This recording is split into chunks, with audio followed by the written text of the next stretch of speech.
Good morning students, my name is Deepak Gupta. I am your Hindi teacher.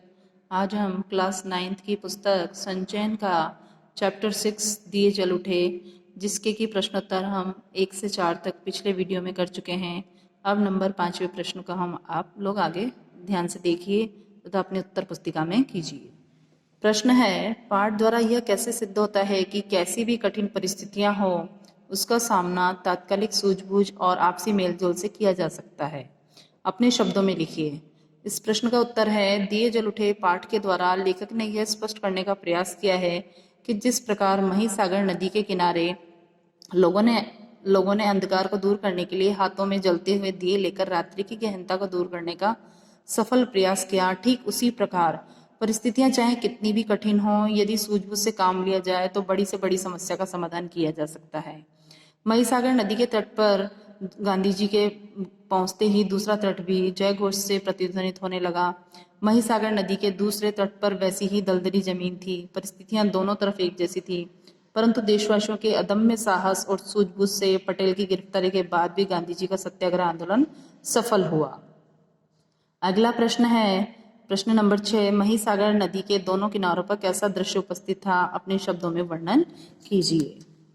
उत्तर है कि महिसागर नदी रात्रि के गहन अंधकार में सागर की ओर बढ़ रही थी। जल स्तर मध्यम था। आधी रात के समय समुद्र का पानी चढ़ने पर नदी का जल स्तर बढ़ने लगा। नदी के दोनों किनारों पर कीचड़ और दलदल कम होने लगी। अंधेरी रात में गांधी जी को करीब 4 किलोमीटर दलदली जमीन पर चलना पड़ा। कुछ सत्याग्रही गांधी को कंधे पर उठाकर नदी पार करना चाहते थे, परंतु इस यात्रा को धर्म यात्रा का नाम देते हुए वे पैदल ही चलना चाहते थे। महिसागर नदी के तट पर अंधेरी रात में भी मेला लगा हुआ था। भजन मंडली भजन गा रही थी। हजारों लोग हाथों में छोटे छोटे दिए लेकर नदी के तट पर गांधी जी के मार्ग को आलोकित कर रहे थे। प्रश्न नंबर 7 है कि यह धर्म यात्रा चलकर पूरी करूंगा, गांधी जी के इस कथन द्वारा उनके किस चारित्रिक गुण का परिचय प्राप्त होता है? उत्तर है, गांधी जी के इस कथन से यह स्पष्ट होता है कि उनकी कथनी और करनी में कोई अंतर नहीं था। कनकपुर से आगे बढ़ते हुए रेतीली सड़कों को देखकर जनसभा ने प्रस्ताव रखा था कि गांधी जी कुछ दूर तक की यात्रा कार से कर लें, परंतु गांधी जी ने इस प्रस्ताव को अस्वीकार कर दिया, क्योंकि यह उनके लिए साधारण यात्रा नहीं थी, अपितु उनके सत्य, अहिंसा, प्रेम के धर्म से जुड़ी एक धर्म यात्रा थी।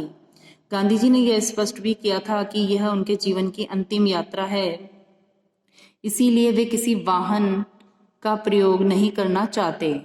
अपने जीवन के अंत तक वे किसी भी मूल्य पर अपने सिद्धांतों से विचलित नहीं होना चाहते। प्रश्न नंबर 8 है कि गांधी जी को समझने वाले वरिष्ठ अधिकारी इस बात से सहमत नहीं थे कि गांधी जी कोई काम अचानक और चुपके से करेंगे। फिर भी उन्होंने किस डर से और क्या एहतियात कदम उठाए? उत्तर है इसका कि ब्रिटिश हुक्मरानों में वरिष्ठ अधिकारियों का एक वर्ग ऐसा था जो यह मानने को तैयार नहीं था कि गांधी जी कोई काम अचानक और चुपके चुपके करेंगे और महिसागर नदी के किनारे अचानक नमक कानून बनाकर कानून तोड़ देंगे। परंतु ब्रिटिश हुक्मरानों में एक वर्ग ऐसा था जिसने गांधी जी के सत्याग्रह पर तनिक भी विश्वास नहीं था।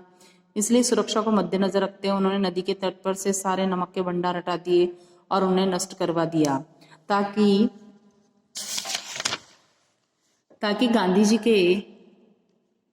गांधी जी के सत्याग्रही अपने उद्देश्यों में सफल न हो सकें। महात्मा गांधी के आचरण और व्यवहार पर ब्रिटिश सरकार का भरोसा कदाचित इसलिए भी नहीं था क्योंकि उन्होंने कथनी और करनी में अंतर नहीं किया।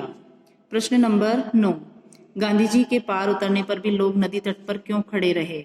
उत्तर है, गांधी जी के महिसागर नदी के पार उतरने पर भी लोग हाथों में दिए लिए हुए नदी के तट पर खड़े रहे, क्योंकि सत्याग्रह को पार उतरना था और गांधी जी के अनुयायियों में कुछ ऐसे लोग भी थे जिन्हें सहारा देकर नदी पार करवाना था। कीचड़ और दलदली जमीन पर लंबे समय तक खड़े रहकर कुछ लोगों ने आंदोलन में भाग न लेते हुए भी आंदोलन की सफलता में अपना महत्वपूर्ण योगदान दिया। Thank you students.